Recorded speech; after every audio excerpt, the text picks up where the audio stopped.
নমস্কার, নিউজের বিশেষ অনুষ্ঠান কণ্ঠস্বরে আপনাদেরকে স্বাগতম। বাঙালি অধিযুক্ত অঞ্চল তথা দেশ বিদেশের খবর দেওয়ার চেষ্টা করব এক অনুষ্ঠানের মাধ্যমে।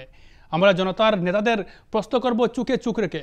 আমার সাথে আজ উপস্থিত আছেন জনতার প্রতিনিধি তথা ওনার অন্য এক পরিচয় আছে, দেখা গিয়েছে অসমের প্রাক্তন মন্ত্রী, প্রভাবশালী মন্ত্রী গৌতম রায়কে হারিয়ে যিনি 2016 সালে বিধায়ক নির্বাচিত হয়েছিলেন। কাটলিচড়া সমষ্টির 5 বারের বিধায়ক প্রাক্তন মন্ত্রী গৌতম রায়কে হারিয়ে অসম বিধানসভায় এসেছিলেন 2016 সালে একজন বিধায়ক, এবং এআইডিএফ থেকে পরপর 2 বার নির্বাচিত হয়েছিলেন বিধায়ক সুজামউদ্দিন লস্কর। ইতিমধ্যে আমাদের সাথে আছেন কাটলিচড়া সমষ্টির বিধায়ক সুজামউদ্দিন লস্কর। আপনাকে আমাদের বিশেষ অনুষ্ঠান কণ্ঠস্বরে স্বাগত জানাচ্ছি। নমস্কার, আমি অপরাগ নিউজের সব কর্মকর্তাকে ধন্যবাদ জানাচ্ছি। যেহেতু আমি বলেছি যে জনতার প্রশ্ন, এবং জনতার প্রশ্ন আমরা জনতার নেতাদের চুকে চুক রেখে জিজ্ঞাসা করব। আপনাকে যেহেতু বলেছি জনতার প্রশ্ন এবং জনতার মধ্যে উদ্ভব হওয়া বিভিন্ন প্রশ্ন আপনাকে জিজ্ঞাসা করব, এবং ইতিমধ্যে প্রথম প্রশ্ন আপনার কাছে, যেহেতু ইতিমধ্যে বরাক উপত্যকার সব থেকে যদি চর্চার বিষয় হয় তাহলে দেখা গিয়েছে এডিআরই পরীক্ষা কেন্দ্রের যে সমস্যা রয়েছে, হাইলাকান্দিতে প্রতিবাদ চলছে। হাইলাকান্দির প্রতিটি স্কুল বা বিশ্ববিদ্যালয়ে চলছে প্রতিবাদ, ছাত্রছাত্রীরা প্রতিবাদ করছে হাইলাকান্দিতে কেন এডিআরই অসম ডাইরেক্ট রিক্রুটমেন্টের এক্সামের সেন্টার নেই। সে বিষয়ে বরাকের 15 জন বিধায়ক আছেন। 15 জন বিধায়ক থাকার পরেও বিধায়কদের কোনো প্রতিক্রিয়া নেই বা কোনো আন্দোলনে সামিল হওয়া দেখা যায়নি। সে বিষয়ে আপনি কাটলিচড়া সমষ্টির বিধায়ক হিসাবে কি বলবেন? দেখেন, আমি বরাকভ্যালি তথা কাটলিচড়ার বিধায়ক হিসাবে আমি গত 2 দিন থেকে আমার গার্জিয়ান মন্ত্রী জয়ন্ত মল্ল বড়ুয়া মহাশয় ও শিক্ষামন্ত্রী রনোজ পেগু মহাশয় দুইজনকে আমি লিখিত মেমোরেন্ডাম দিয়েছি যে আমাদের হাইলাকান্দিতে কেন এনডিআরইর যে সেন্টার দেওয়া হয় নাই। আমার বরাকভ্যালিতে 3টা জেলা, যেখানে কাছাড়, করিমগঞ্জ, হাইলাকান্দি, কিন্তু হাইলাকান্দিকে কেন ডিপ্রাইভ করা হলো তার জন্য আমি অতি সত্বর যেন হাইলাকান্দিতে এই পরীক্ষার সেন্টার দেওয়া হয় তার জন্য আমি আবেদন রেখেছি। আজকে আপনি বলেছেন যে বরাকভ্যালিতে 15 জন বিধায়ক থাকা সত্ত্বেও কেউ যে এই কথাগুলো বলে না, কারণ সরকারপন্থী যারা বিধায়ক সরকারের বিরুদ্ধে কোনো সময় কথা বলে না। আজকে দেখেন যে এই সেন্টারগুলা যদি আসামের বিভিন্ন জেলায় দেখা যায় তাহলে বিশেষ করে সংখ্যালঘু সম্প্রদায় অধ্যুষিত যেগুলা জেলা সেগুলা ডিপ্রাইভ হয়েছে, যেমন ধুবড়ী, নোয়াগাঁও, মরিগাঁও, হাইলাকান্দি, বরপেটা, এই সমস্ত যেটা আজকে বিজেপি সরকার, ডাবল ইঞ্জিনের সরকার সব সময় বলে যে সবকা সাথ, সবকা বিকাশ, সবকা বিশ্বাস, কিন্তু কার্যক্ষেত্রে সেগুলা হয়নি।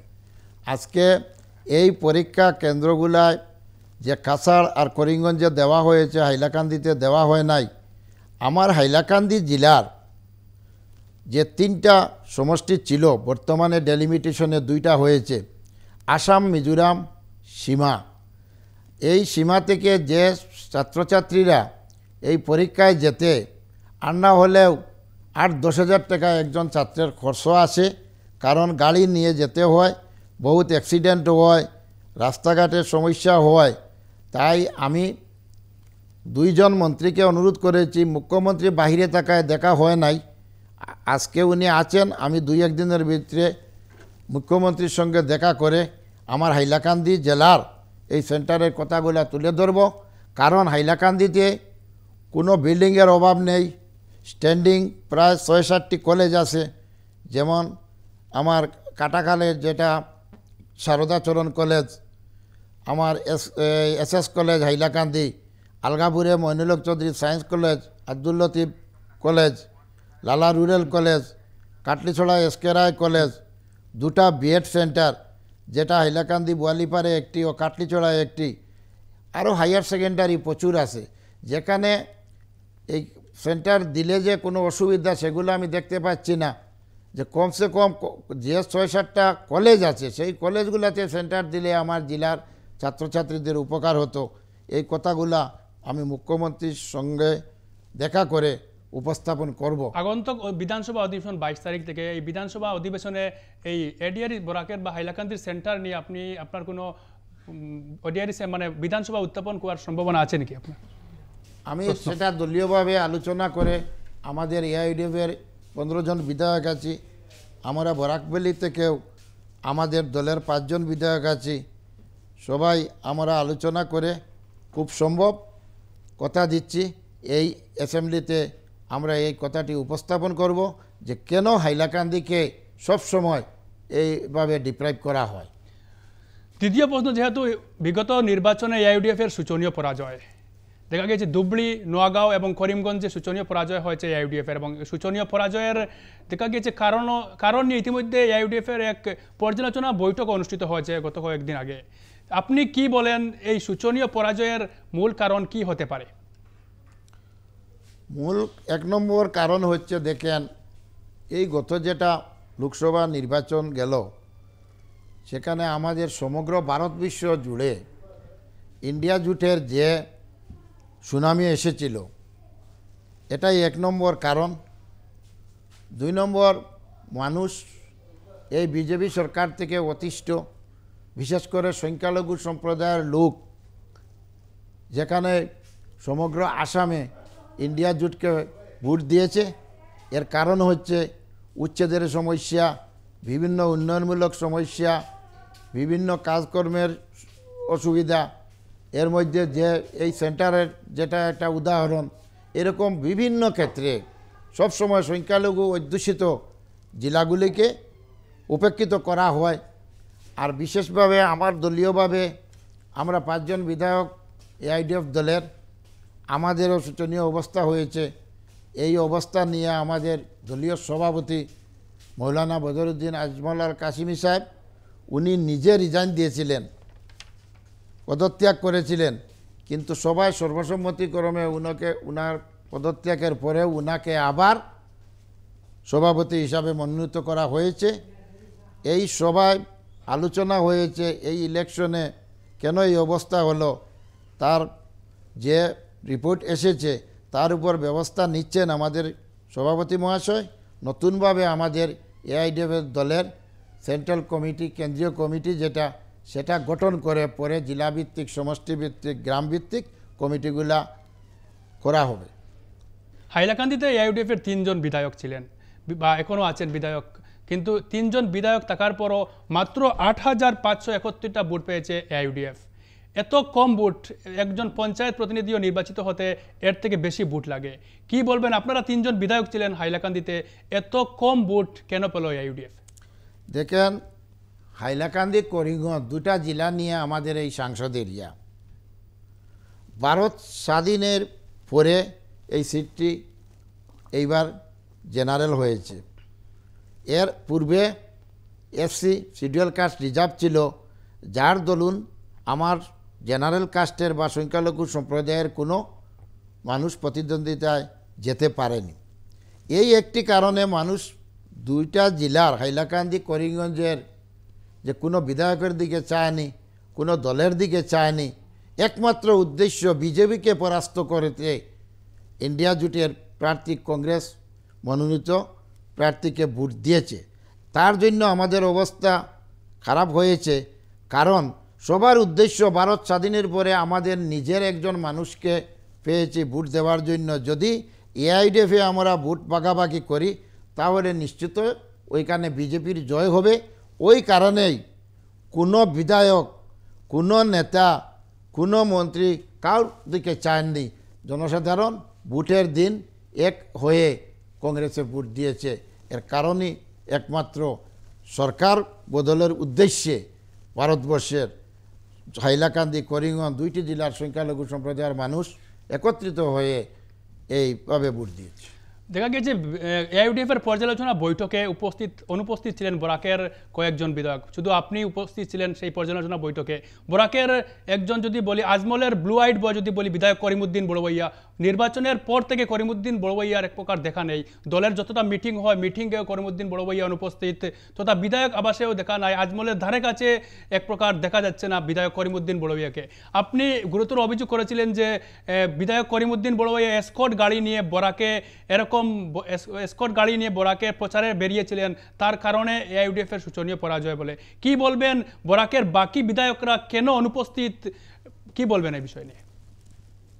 দেখেন, আমার সতীর্থ বিধায়ক করিমউদ্দিন বড়ভাইয়ার কথা যেটা আপনি তুলেছেন, সত্যি উনি যখন ভোটের 4-5 দিন পূর্বে এসকর্ট গাড়ি, সিকিউরিটি, সাইরেন এই সমস্ত বাজিয়ে যখন ঘোরাফেরা করেন, তখন আমাদের বুটে বহুত দোষ নেমেছে। যে সাধারণ মানুষ বহু প্রশ্ন করেছে যে বিরোধী দলের বিধায়ক হয়ে কীরকম এসকর্ট গাড়ি ব্যবহার করতেছেন। এই দিকেও আমাদেরকে বহুত ড্যামেজ করেছে, যার দরুন আমাদের এর উপরে ভিত্তি করে আমাদের সাধারণ সভা হয়েছে। ওই সভায় বিভিন্ন বিধায়কের কথা বিভিন্ন কর্মী, পদাধিকারী, সভাপতি, সেক্রেটারি সবাই তুলেছেন। আর এর উপর ভিত্তি করে আমাদের আজমল সাহেব কী ব্যবস্থা নেবেন, আপনারা 2-3 দিনের ভিতরে কমিটিটা ফরমেশন হয়ে গেলে দেখতে পাবেন। দেখা গিয়েছে যে ডিলিমিটেশনের ফলে কাটলিছড়া সমষ্টি কেটে কাটলিছড়া আলগাপুর ফলে একটা সমষ্টি করা হয়েছে। হাইলাকান্দিতে আগে ছিল 2টা সমষ্টি, এখন আগে ছিল 3টা সমষ্টি, এখন 2টা সমষ্টি করা হয়েছে। তো একই সমষ্টিতে 3 জন বিধায়ক ইতিমধ্যে দেখা যায়। যদি আমরা যে সমীকরণে যদি দেখি এক সমষ্টিতে 3 জন বিধায়ক, তো আপনার রাজনৈতিক ভবিষ্যৎ কি হবে? দল যদি আপনাকে আবার টিকিট না দেয়, কারণ একজনকে টিকিট দিতে হবে, তো না দেয়, তাহলে পরবর্তী ব্যবস্থা কি হবে আপনার?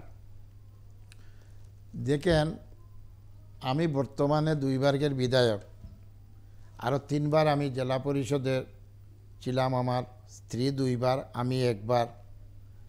এর পূর্বে প্রয়াত আমার পিতা তজমুল আলী লস্কর, উনিও 2 বার বিধায়ক ছিলেন। তাই আমার সমগ্র জেলাবাসীর সঙ্গে পরিচয় সবসময় আছে। আগে থেকে মানুষের পাশে থাকি, মানুষের কাজ করে যাচ্ছি।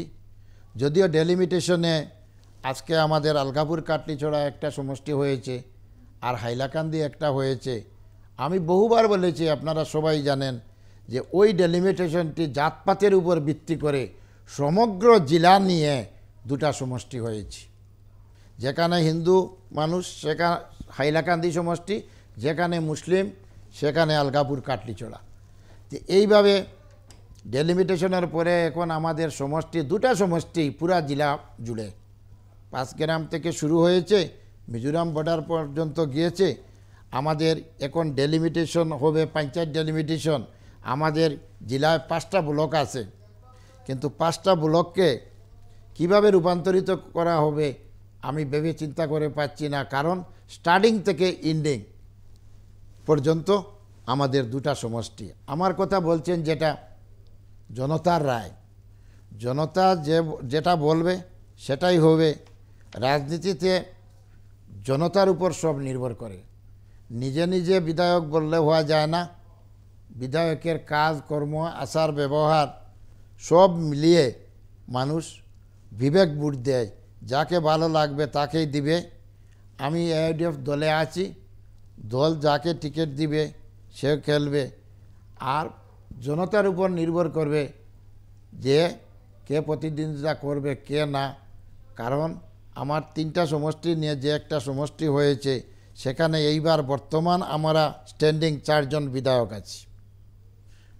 আলগাপুর, হাইলাকান্দি, কাটলিছড়া, সঙ্গে কাটিগড়াতেও ভোট বাড়ানো হয়েছে, হিন্দু ভোট, যেখানে আর মুসলিম সম্প্রদায়ের মানুষ সেখানে স্ট্যান্ড করতে চেষ্টা করবে না। কারণ জাতপাতের উপরে নির্ভর করেও আজকালকার রাজনীতি চলছে। তার দরুন আমাদের কংগ্রেসের যে খলিল ভাই, উনিও আমাদের সঙ্গে আছেন। 4 জন বিধায়কের মধ্যে কে প্রতিদ্বন্দ্বিতায় যাবে, কে কোন দলের টিকিট নিবে, কাকে জনতা ভোট দিবে, সেই বিধায়ক হবে। যেহেতু বরাক উপত্যকার 2টি সমষ্টি ইতিমধ্যে কর্তন করা হয়েছে, যেহেতু কাটলিছড়া সমষ্টি এবং অন্য করিমগঞ্জের অন্য একটি সমষ্টি। তো বরাক উপত্যকা আগে ছিল 15টি সমষ্টি, এখন 13টি সমষ্টি।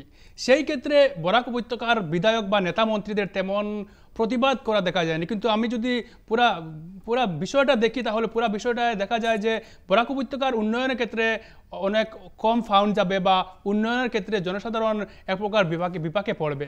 সেই ক্ষেত্রে এবং আগন্তুক পঞ্চায়েত নির্বাচন আসছে এবং পঞ্চায়েত নির্বাচন নিয়ে পঞ্চায়েত ডেলিমিটেশন সম্পর্কেও এক প্রকার সেই একই স্থিতি রয়েছে। কি বলবেন বিধায়ক সুজামউদ্দিন লস্কর পঞ্চায়েত ডেলিমিটেশন নিয়ে? দেখেন, প্রথমে আমি একটা কথা বলি, আপনি যে কথা বলেছেন যে ডেলিমিটেশনে 15টা সমষ্টির মধ্যে 13টা হয়েছে। বর্তমানে এটা বড় সমস্যা চলতেছে। আমি বিভিন্ন প্রিন্ট মিডিয়া বা ইলেকট্রনিক মিডিয়ার মধ্যেও বলেছি, আর মুখ্যমন্ত্রীকে দেখা করার জন্য আমি অ্যাপয়েন্টমেন্ট চেয়েছি, কিন্তু এখনও অ্যাপয়েন্টমেন্ট পাইনি। অ্যাপয়েন্টমেন্ট পেলে আমি আমার কথাটি তুলে ধরব।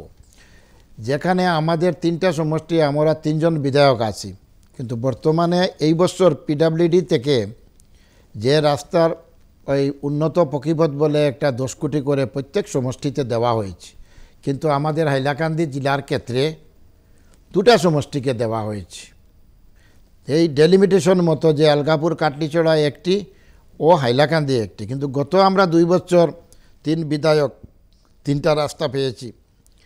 আজকে এই ডেলিমিটেশনের যদি ফান্ড ডিস্ট্রিবিউশন হয়, তাহলে যে সরকার নির্বাচিত হয়েছে সেটি তো ডেলিমিটেশনের সরকার নয়।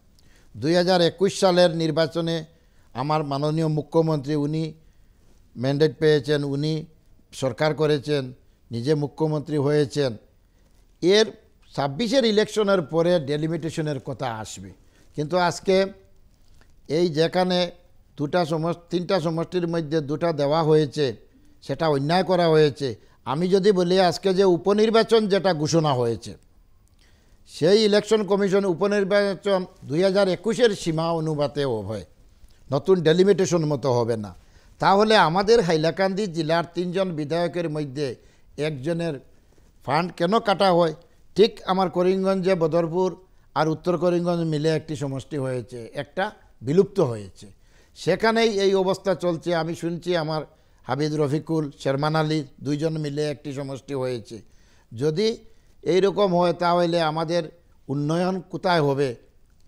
আর আইন 2ভাবে ব্যবহার হচ্ছে। একদিকে ডেলিমিটেশনের পরেও যেটা উপনির্বাচন হচ্ছে, সেটাও 21-এর সীমায় হচ্ছে, আর 21-এর নির্বাচিত বিধায়কের ফান্ডের বেলা ডেলিমিটেশনের কাজ চলতেছে। 2 নম্বর, আপনি পঞ্চায়েতের কথা বলছেন।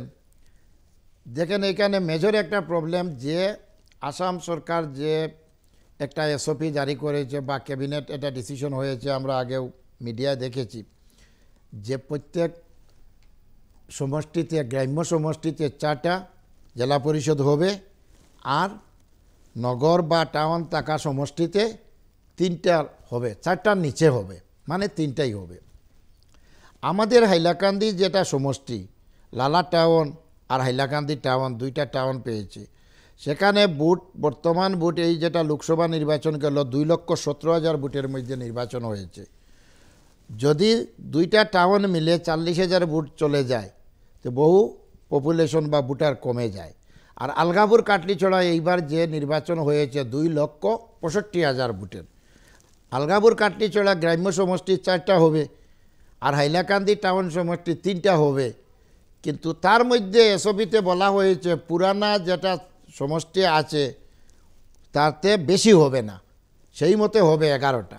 আমার প্রশ্নটা হচ্ছে, আজকে তাপাং আমাদের সঙ্গে ছিল, তাপাং মিলে আমাদের 11 জন সদস্য জেলা পরিষদ গত নির্বাচনে ছিল, ডেলিমিটেশনের আগে ছিল। তাপাংটা প্রথম থেকেই কাছাড়ের লগে যুক্ত, পঞ্চায়েত রাজনীতি কাছাড়ের সঙ্গে, আর এমএলএ এমপির রাজনীতির দিকে আমাদের সঙ্গে। তাই আজকে যদি এখানে আমার কথা হচ্ছে, যদি 7টা জেলা পরিষদ হয়, তাহলে আমাদের পুরানা 11-র মধ্যে 4টা কমে যায়। এক একটা সমষ্টিতে 70,000-এর মতো বুট হবে, 1,40,000-এর মতো পপুলেশন হবে। এই সমষ্টিগুলা যেন পুরানা রাখা হয়, আমি এই দাবিটা আগে থেকেই রাখছি। কারণ যেহেতু এসওপিতে বলা হয়েছে বাড়বে না, তাহলে কমানো ঠিক নয়। কারণ আমাদের এদিকে একটা কথা এসেছে, সমষ্টি লেভেল ঠিক আছে, টাউন গ্রাম্য, কিন্তু আমাদের সমষ্টি একটা বিলুপ্ত হয়েছে। বিলুপ্তর কারণে আমাদের পুরানা একটা সমষ্টি জেলা পরিষদ কাছাড়ের সঙ্গে আগে থেকে যুক্ত, 11টা সমষ্টি দিয়ে যদি 7টা বানানো হয়, তো এক একজন জেলা পরিষদ এমএলএ লেভেল হবে, ও উন্নয়নে ওনাদের বহু অসুবিধা হবে, জনসাধারণের অসুবিধা হবে, যোগাযোগের অসুবিধা হবে। কারণ পুরা জেলার নিয়ে 2টা সমষ্টি হয়েছে, পুরা জেলার থেকেই জেলা পরিষদ আলাদা আলাদাভাবে বানানো হবে। দেখা গেছে বিগত নির্বাচনে, লোকসভা নির্বাচনে শোচনীয় পরাজয় হয়েছিল এআইইউডিএফ এর, এবং শোচনীয় পরাজয়ের পর একটা হাওয়া উঠে গেছে যে এআইইউডিএফ আর শেষ হয়ে গেছে বা এআইইউডিএফ আর থাকবে না। তো কি বলবেন আপনি, এআইইউডিএফ আগন্তক লোকসভা 26-এর লোকসভা নির্বাচন অবধি এআইইউডিএফ থাকবে কি? 26-এ বিধানসভা নির্বাচনে কি হবে এআইইউডিএফ এর অবস্থা? দেখেন, আমি পূর্বে থেকেও দেখে এসেছি, পার্লামেন্টের ইলেকশন যেটা লোকসভার ইলেকশন হয়, সেটা মানুষ অন্যদিকে চিন্তা করে। আর লোকাল আমাদের স্টেটের যেটা অ্যাসেম্বলি ইলেকশন, সেটার মধ্যে মানুষের স্বার্থের কথা জড়িত থাকে। কারণ একজন সাংসদ হয়ে কি উন্নয়ন হয় আমরা সবাই জানি।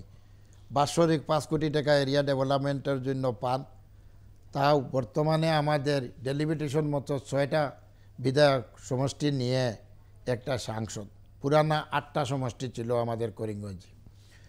এইখানে মানুষ যখন আমরা এই গত নির্বাচনেও মানুষের কাছে গিয়েছি, একটা কথাও বলেছে যে সুনামি এসেছে ইন্ডিয়া জোটের, আমরা এবার ইন্ডিয়া জোটে ভোট দিব, এটা আপনাদের ভোট নয়, অ্যাসেম্বলির ভোট আসলে আমরা আপনারাকে বিচার করব, আমাদিগকে বর্তমানে আপনারা ডিস্টার্ব দেবেন না, আমরা বিজেপিকে দিয়ে উৎখাত করতে আমরা ইন্ডিয়া জোটকে ভোট দিতেছি।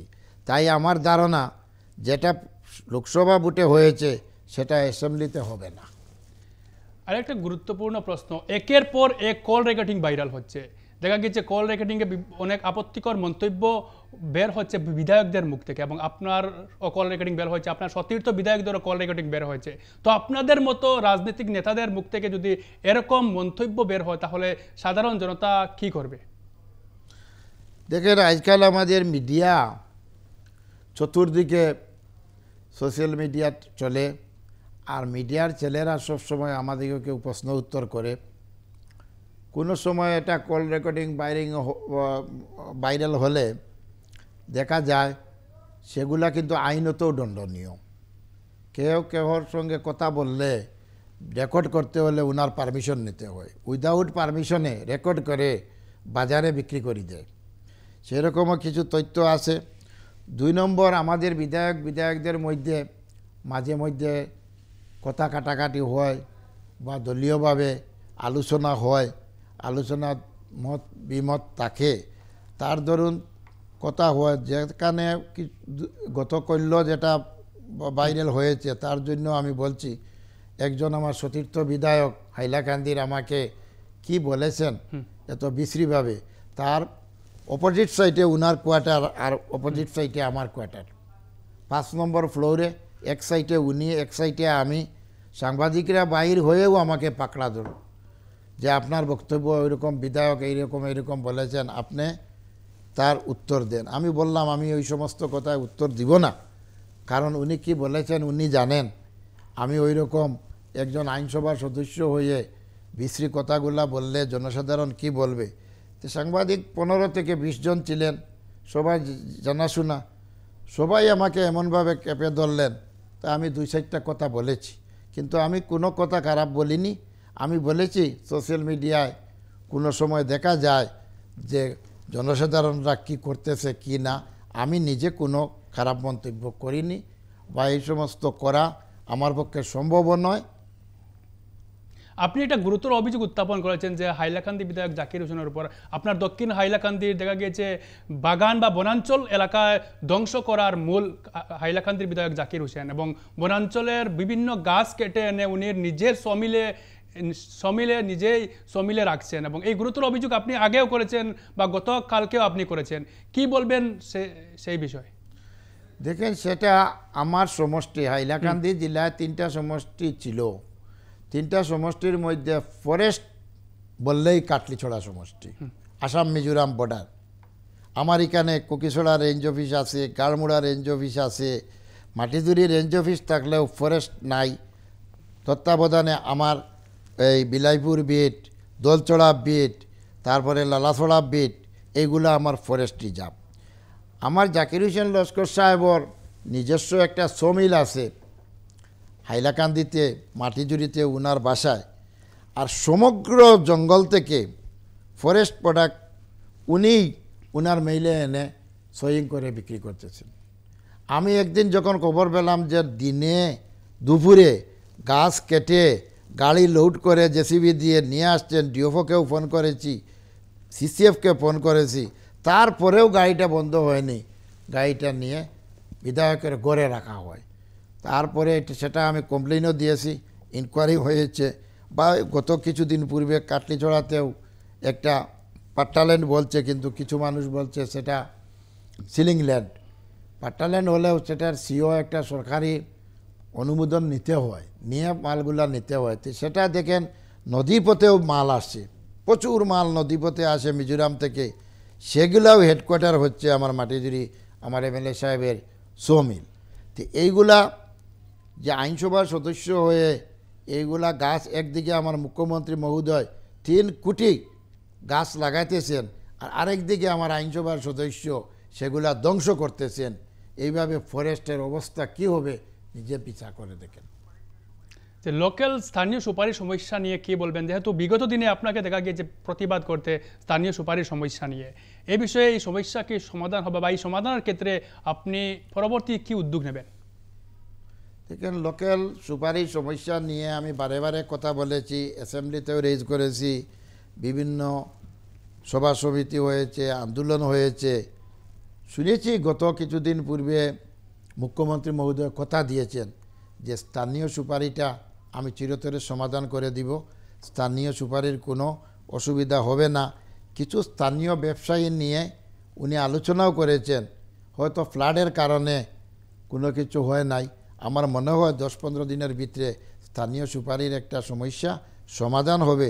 যদি সমাধান না হয় তো এই সিজনের পূর্বে আমি আমার দলীয়ভাবে আমার সভাপতি বদরুদ্দিন আজমল সাহেবকে বলে আমি আমাদের সব বিধায়ক নিয়ে আমরা রাস্তায় আন্দোলন করব। আপনি অসম গণপরিষদ দলে যোগদান করছেন এবং এই কথা কয়েকদিন আগে চর্চা ছিল, কিন্তু গত AIUDF এর পর্যালোচনা বৈঠকে আপনাকে দেখা গিয়েছে ত্রাতার ভূমিকায়। তো কাটলিচুলা যে নতুন যে সমষ্টি গঠন হয়েছে আলগাপুর কাটলিচুলা, সেই সমষ্টিতে আপনার দলীয় টিকিট বা AIUDF এর টিকিট কি নিশ্চিত হয়েছে কি? দেখেন, আমি AIUDF দলে 2 বার বিধায়ক, 1 বার জেলা পরিষদ আমার মিসেস। আর আমি ওই রকম কোনো চিন্তাভাবনা আমার নাই। আমি AIUDF এর দলীয় পদেও ভাইস প্রেসিডেন্ট হিসাবে আমি কেন্দ্রীয় কমিটিতে আসি, বিধায়ক হিসাবেও আসি, আর কাজ করে যাচ্ছি, কাজ করে যাব। রাজনীতিতে এগুলা বহু কথা থাকে, কেউ বলে কংগ্রেসে যাচ্ছে, কেউ বলে অসম গণপরিষদে যাচ্ছে। আমরা কেউ কোথায় যাচ্ছি না, নিজের অবস্থানে আসি, কাজ করে যাচ্ছি। আর হয়তো ভবিষ্যতেও এই দলে আবার আমি ইলেকশনে লড়ব। দেখা গিয়েছে গত 10 বছর আগে আপনার ছায়াসঙ্গী হিসাবে যারা ছিলেন কিন্তু ইতিমধ্যে নেই। আপনার দেখা গিয়ে সমষ্টির দক্ষিণ হাইলাকান্দি দিকে যদি দেখি তাহলে মডেল কলেজ নিয়ে এক প্রকার দ্বন্দ্ব চলছে। বিভিন্ন আপনার দ্বারা 10 বছর আগে আপনার যারা ছায়াসঙ্গী ছিলেন ইতিমধ্যে আপনার সাথে তারা নেই। তো মডেল কলেজ ইতিমধ্যে নির্মাণ হয়নি। মডেল কলেজ নিয়ে দেখা গিয়েছে অনেক দৌড়ঝাঁপ চলছিল। আপনার বা আপনার বিরোধীতে যারা ছিলেন সেই বিষয় নিয়ে কি বলবেন? মডেল কলেজ কবে নির্মাণ হবে? কাটলিচড়ার জনতা ইতিমধ্যে জানতে চায় এই অনুষ্ঠান থেকে মডেল কলেজ নিয়ে আর কতদিন রাজনীতি চলবে বা মডেল কলেজ কবে নির্মাণ হবে সেই বিষয়ে আপনার কাছ থেকে সুজা জানতে চাই। আমি এই মডেল কলেজের উদ্দেশ্য নিয়ে এইবার 22 তারিখ থেকে যে অ্যাসেম্বলি হবে সেই অ্যাসেম্বলিতে একটা কোয়েশ্চেন আনতেছি। এইটার উপর ভিত্তি করে যে কাজটা কোন দিন আরম্ভ হবে, কোন জায়গায় হবে। কারণ এটা 2টা জায়গার টেলাটেলি চলছে, একটা অলইছড়াতে আর একটা বলদাবলদিতে। আমি সর্বাবস্থায় 100% প্রথম থেকেই বলদাবলদির পক্ষে। বলদাবলদিতে হলে খুবই ভালো, সরকারি জায়গার অভাব নেই। এইবার মডেল ডিগ্রি কলেজ হওয়ার পরেও যদি ভবিষ্যতে ইউনিভার্সিটির দরকার হয় সেখানে সরকারি জায়গার অভাব নেই, কিন্তু অলইছড়াতে জায়গা কম। মাঝে ইলেকশনের আগে টেন্ডার হওয়ার কথা ছিল, হয় নাই। ইলেকশনের পরে হওয়ার কথা, তার জন্য আমি এইবার অ্যাসেম্বলিতে কোয়েশ্চেন এনেছি যে এই মডেল ডিগ্রি কলেজটি বর্তমানে আমার জামিরা হাই স্কুলে চলতেছে একটা বিল্ডিংয়ে, এই মাইনরিটির গার্লস হোস্টেল, কিন্তু ওই হায়ার সেকেন্ডারিতে রূপান্তরিত হয়েছে জামিরা হাই স্কুল, যেটার ধরুন ওনাদেরও অসুবিধা হবে। আমি শিক্ষামন্ত্রীকে বলেছিলাম, উনি আমাকে বলেছিলেন কিছু টেম্পোরারি ঘর বানানোর একটা ফান্ড দিয়ে দিবেন 20-25 লক্ষ টাকা অর্ডিনারি ক্লাসরুম বানিয়ে কাজ চলার জন্য, কারণ বিল্ডিং টেন্ডার হলেও কাজ আরম্ভ হলে 2-2.5 বছর কাজ সম্পূর্ণ হতে যাবে। আর বর্তমানে জামিরা হাই স্কুলেও প্রবলেম হবে, কারণ জামিরা হাই স্কুল হায়ার সেকেন্ডারিতে রূপান্তরিত হয়ে গেছে। অ্যাসেম্বলিতে তার কি সুদুত্তর পাই, আমি তার জন্য প্রশ্ন এনেছি যে আমার মডেল ডিগ্রি কলেজ কি হলো, কি কারণে কাজ হচ্ছে না, টেন্ডার হচ্ছে না। যদি বলদাবলদিতেও হতে হবে আর অলৈছড়াতেও হতে হবে। আমার একটাই কথা যে ইমিডিয়েট টেন্ডার করে কাজ আরম্ভ করতে হবে। তো বিধায়ক সুজামউদ্দিন লস্কর 26-এর নির্বাচন কিন্তু আর দেরি নয়, আর কয়েকদিন পরেই 26-এর নির্বাচন অনুষ্ঠিত হবে এবং বিধানসভা নির্বাচন শুরু হবে। 26-এর নির্বাচনের বেশ দেরি নয়, কিন্তু ইতিমধ্যে দৌড়ঝাঁপ শুরু হয়ে গেছে প্রার্থীদের মধ্যে। তো আপনি সমষ্টিতে কি কি কাজ করেছেন, বা আপনি যেগুলো কাজ করেছেন সেই কাজ কতটুক কাজ করেছেন 26-এর নির্বাচনের জন্য, বা সেই 26-এর নির্বাচনে আপনার এসব কাজে কি আপনি সন্তুষ্ট? দেখেন, আমি বিরোধী দলের বিধায়ক হয়ে আমি বহু কাজ করেছি আমার সমষ্টিতে, যেটা সমষ্টি যখন 30 বছর আমার প্রাক্তন মন্ত্রী গৌতম রায় 1985 থেকে 2015 পর্যন্ত উনি বিধায়ক ছিলেন। উনি বিধায়ক থাকাকালীন বিশেষ করে সংখ্যালঘু সম্প্রদায়ের কোনো কাজ হয়নি। বিভিন্ন রাস্তাঘাট, স্কুল, কলেজ, আমার যে নদীর উপরের ব্রিজ, এরকম বহু কাজ, ইলেকট্রিফিকেশন, আমার পিএইচই, এগ্রিকালচার, ইরিগেশন, প্রত্যেক সেক্টরে আমি বিধায়ক হওয়ার পরে 16 থেকে আজ পর্যন্ত সমষ্টি বহু কাজ হয়েছে। পিডব্লিউডির রাস্তা আমি হিসাব করলে 110-এর উপরে হবে আমার হাতে গড়া হয়েছে। পুরানা কিছু ভেঙে নতুন করা হয়েছে, আর নতুনভাবে প্রায় 65-70 নতুন জন্ম দিয়েছি পিডব্লিউডি রাস্তার। প্রত্যেকটা গাঁও পঞ্চায়েতে 5-6টা করে রাস্তা হয়েছে। আমার 23টা গাঁও পঞ্চায়েত আর লালা টাউন ডেভেলপমেন্ট ব্লকও আমার 2.5টা, সাউথ হাইলাকান্দি ব্লক পুরা, কাটলিছড়া ব্লক পুরা, আর লালার 50%। তাই আমার ধারণা জনসাধারণ আমাকেও ভালো ব্যবহার করবে। বিদ্যুৎ এমনভাবে হয়েছে যে 99% বিদ্যুৎ সমাপ্ত হয়েছে, কিন্তু আমি বিধায়ক হওয়ার পরে লালা সাব ডিভিশনের বিধায়ক হিসাবে চেয়ারম্যান, এসডিও সাহেবের সঙ্গে আমার মান্থলি একটা সভা করতে হয় এই বিদ্যুৎ নিয়ে আলোচনা। যখন আমি প্রশ্ন করি যে 2016 আমি বিধায়ক হওয়ার পূর্বে আমার লালা সাব ডিভিশনের কনজিউমার সংখ্যা ছিল 15,000, আর আজকে কনজিউমার 85,000, 85,000 কনজিউমার। তো কতটা বিদ্যুতের কাজ হয়েছে। শিক্ষাক্ষেত্রে কতটুকু আপনি এগিয়ে নিয়েছেন, যেহেতু দক্ষিণ হাইলাকান্দি প্রত্যন্ত পিছপড়া এলাকা, অন্যদিকে যদি বিলাইপুরের দিকে যায়, মিজোরামের বর্ডারের দিকে, শিক্ষার ক্ষেত্রে অনেক পিছিয়ে এলাকা ছিল। শিক্ষার ক্ষেত্রে আপনার কি করেছেন, কি উদ্যোগ নিয়েছিলেন? শিক্ষার ক্ষেত্রে দেখেন 30 বছর যিনি মন্ত্রী বিধায়ক ছিলেন, একটা হায়ার সেকেন্ডারি দক্ষিণ হাইলাকান্দিতে নাই, একটা কলেজও নাই। এক মণিপুর একটা হাই স্কুল, আমার সময় কালীবাড়ি হাই স্কুলটা প্রাদেশিকরণ পেয়েছে, আর জামিরা হাই স্কুল। আজকে জামিরা হায়ার সেকেন্ডারি হয়ে গেছে, একটা মডেল ডিগ্রি কলেজ স্যাংশন হয়ে জায়গা টেলাটেলির কারণে কাজ আরম্ভ হচ্ছে না, হয়তো মাস 2-1-এর মধ্যে কাজ আরম্ভ হবে। এইভাবে বিভিন্ন আজকে 3-4টা এমই স্কুলের প্রস্তাব আমি দিয়েছি।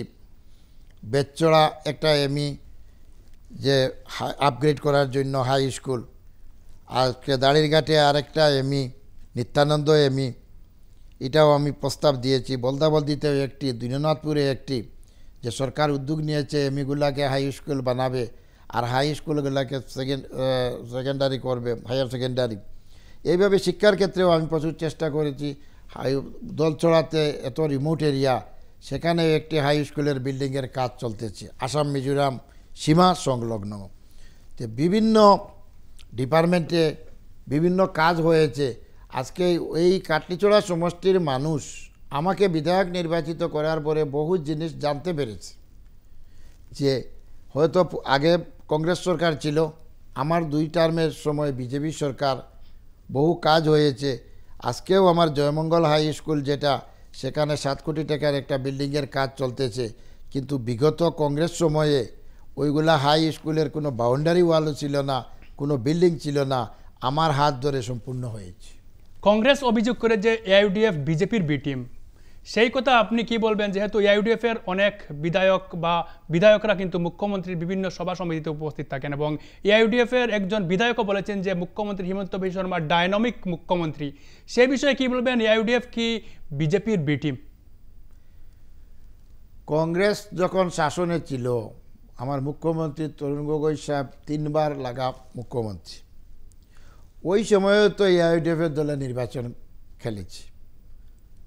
তখন কি বিজেপির জন্ম হয়েছিল, বিজেপির সরকার হয়েছিল, বিজেপির 5-7 জন বিধায়ক ছিলেন। তখনও তো তরুণ গগৈ মহাশয় যখন ছিলেন, উনিও বললেন বদরুদ্দিন আজমল সাহেবকে। যখন 3 বার, প্রথমবার 10 জন বিধায়ক পেয়েছেন, পরে 18 জন বিধায়ক পেয়েছে কংগ্রেস সরকার, তারপরে 14 জন, আর এইবার 15 জন, 16 জন ছিল, একজন রিজাইন দিয়ে রি-ইলেকশন হয়েছে। প্রত্যেকবার তো বিধানসভা নির্বাচনে সাংসদ 3 বার হয়েছে, রাধেশ্যাম বিশ্বাস 1 বার, বদরুদ্দিন আজমল সাহেব তো 3 বার, আর আমার সিরাজউদ্দিন আজমল সাহেব 1 বার। আরেকবার রাধেশ্যাম বিশ্বাস হেরেছে সামান্য ভোটের ব্যবধানে।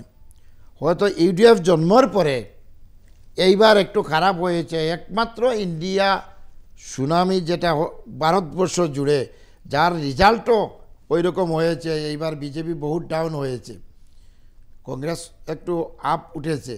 তাও এদিকে মহাজোট বেঁধে রাইজর দল এজেওয়াই সব মিলিয়ে ইলেকশন খেলে 3টা সিট পেয়েছে। আর যখন এই কথা বলে, এটার একমাত্র উদ্দেশ্য হলো কংগ্রেসে হিন্দু সম্প্রদায়, বাগানি, খিলঞ্জিয়া, এদের বুটের কোনো অঙ্ক কংগ্রেসে নাই, একমাত্র মুসলিম সম্প্রদায়।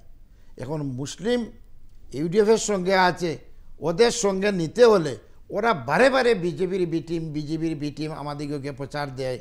এই কথাগুলো সাধারণ মানুষ ভালোভাবে বুঝতে পারে। আপনি কি কমলাক্ষের কথা, গতকালের কমলাক্ষের কথায় আপনি কি জোর দিচ্ছেন নাকি? কমলাক্ষ বলেছে যে কংগ্রেস ভবনে গেলে একটা মাদ্রাসার মতো লাগে, বা কংগ্রেস ভবনে গেলে এটা ইজতেমার মতো লাগে। কি বলবেন সেই বিষয়ে নিয়ে? কমলাক্ষ গতকাল এই মন্তব্য করেছিলেন যে কংগ্রেস ভবন এক প্রকার মাদ্রাসায় পরিণত হয়েছে। এখন বর্তমানে তো আজকের দিনে একটু কংগ্রেস বিভিন্ন সম্প্রদায়ে এগিয়ে আছে, কিন্তু বিগত দিন যেটা পিকচার আমাদের সম্মুখে এসেছে, একমাত্র সংখ্যালঘুর উপরেও ডিপেন্ডেন্ট ছিল। আজকে কমলাক্ষবাবু যে কথা বলেছেন, আমি বর্তমান সময়ে একমত নয়।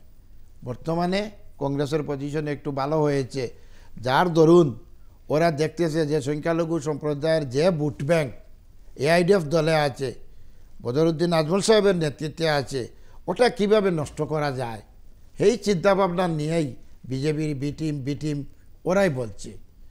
আর নেক্সট আগে পঞ্চায়েত ইলেকশন আছে, সেই ইলেকশনে দেখতে পাবেন আমাদের দল আগে বাড়বে, পূর্বে যেরকম ছিল সেই রকম হবে, কারণ সংখ্যালঘুর কথা কংগ্রেস কোনোদিন বলে। আপনি যে ইউডিএফ এ গাদ্দার আছে বলে একটা মন্তব্য করেছিলেন, ইউডিএফ কি গাদ্দার আছে নাকি কংগ্রেসের মতন? আমি বলিনি, দলীয় সভায় বহু আলোচনা হয়েছিল, ওই দিন সাধারণ সভায় বিভিন্ন বক্তা বিভিন্ন কথা বলেছেন। সুপ্রিমো বলেছেন দলে যদি গদ্দার থাকে তাকে অপারেশন করা হবে, চেকিং করা হবে, ভালো করে দেখা হবে। তো সেইভাবে হয়তো 1-2 জন থাকতে পারে, যদি তাকে সাধারণ সভায় আলোচনা হয়েছে, সুপ্রিমো বিচার কি করেন আপনারা দেখতে পাবেন। সুজামুদ্দিন লস্কর, আপনি দেখা গেছে যে 2016 সালে ইউডিএফ এর টিকিটে কাটলিচড়া সমষ্টির প্রতিনিধি হিসাবে আপনি অসম বিধানসভায় এসেছেন। তো তার আগে আপনি 2 বার সেখানের জেলা পরিষদ ছিলেন, তো কংগ্রেস থেকে জেলা পরিষদ ছিলেন, এবং যদি বলি গৌতম রায়, প্রাক্তন মন্ত্রী গৌতম রায়ের এক প্রকার রাইট হ্যান্ড ছিলেন আপনি। তো হঠাৎ করে কংগ্রেস দল ছেড়ে আপনি ইউডিএফে এসেছেন, তখন ইউডিএফে এসে আপনি বিধায়ক হয়েছেন। তো কেন কংগ্রেস থেকে ইউডিএফে তখন সময় এসেছিলেন? এবং সেই বিষয়ে আমরা যদি বলি, একটা কথা বের হয়েছিল যে আপনাকে জেলা পরিষদের চেয়ারম্যান না দেওয়ার কারণে আপনি কংগ্রেস ছেড়ে বা গৌতম রায়ের হাত ছেড়ে আপনি ইউডিএফে এসে বিধায়ক হয়েছেন। সেই বিষয়টা কি ছিল আসলে, কি বলবেন এই বিষয়ে একটু খুলে বলুন। দেখেন, আমার রাজনীতির লাইফটা, আমি প্রথমে অসম গণপরিষদ দলে ছিলাম, আর অ্যাসেম্বলির ইলেকশনে লড়তে যখন যাই তখন এজিপি আর বিজেপি অ্যালায়েন্স হয়ে যায়। আমাদের প্রয়াত নেতা সৈদুল আলম চৌধুরী, উনার সঙ্গে আমি ছিলাম। ওইখানে টিকিট দিয়ে দিলেন 2001 ইংরেজিতে পুতুল দেব মহাশয়কে। তখন আমি ইন্ডিপেন্ডেন্ট হিসাবে ভোট খেলেছিলাম গৌতম রায়ের বিরুদ্ধে বা পুতুল দেবের বিরুদ্ধে। তখনও আমি প্রায় 16,000 ভোট পেয়েছিলাম। তারপরে আমি 2003-এ কংগ্রেসে যোগদান করি, কংগ্রেসের সেক্রেটারি, ডিস্ট্রিক্ট সেক্রেটারি, তারপরে জেনারেল সেক্রেটারি। তারপরে আমার রংপুর রামচন্ডী জেলা পরিষদটা লেডিস সিট হয়ে গেল। আমার স্ত্রী ফরহানা বেগম লস্কর, উনি প্রতিদ্বন্দ্বিতা করে এআইডিএফের সঙ্গে বিপুল ভোটে জয়ী হন।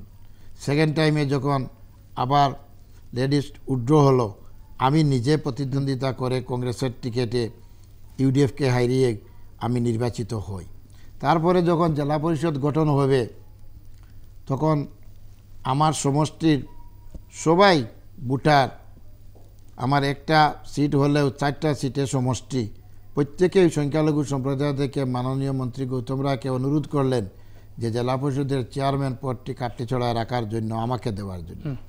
উনি কথা দিয়ে শেষ পর্যন্ত কথা রাখেননি।